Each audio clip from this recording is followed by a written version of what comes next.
एक बहुत गरीब किसान था। वह अपनी बेटी के साथ एक छोटी सी झोपड़ी में रहता था। उसके पास खेती करने के लिए इतनी कम ज़मीन थी कि उसकी फसल को बेचकर उसे बिल्कुल थोड़े से रुपए मिलते थे। उन रुपए से वे लोग ठीक से खाना भी नहीं खा पाते थे। वह राजा के पास अपनी समस्या लेकर आया।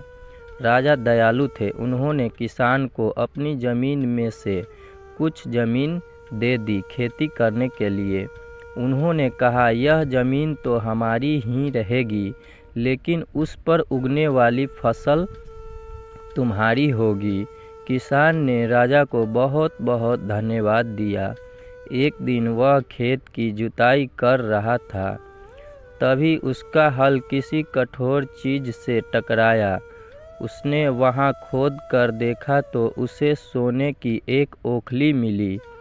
किसान ईमानदार था। उसने अपनी बेटी से कहा, हमें यह ओखली राजा के खेत से मिली है।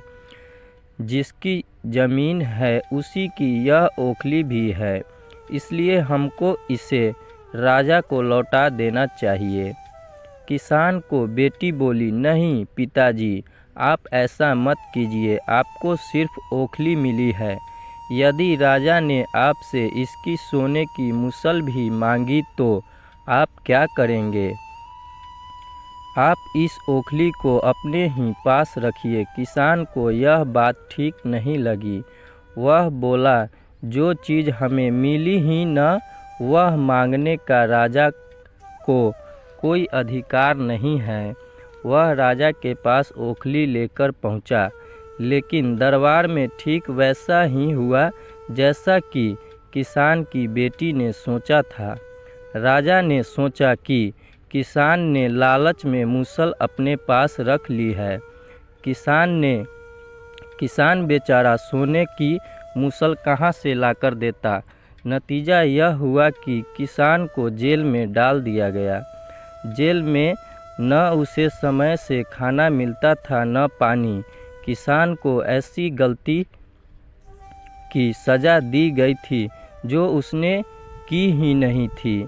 वह खाए पिए बिना निढाल हो गया। लेटे लेटे वह रोता रहता था और कहता था, काश मैंने अपनी बेटी की बात मानी होती।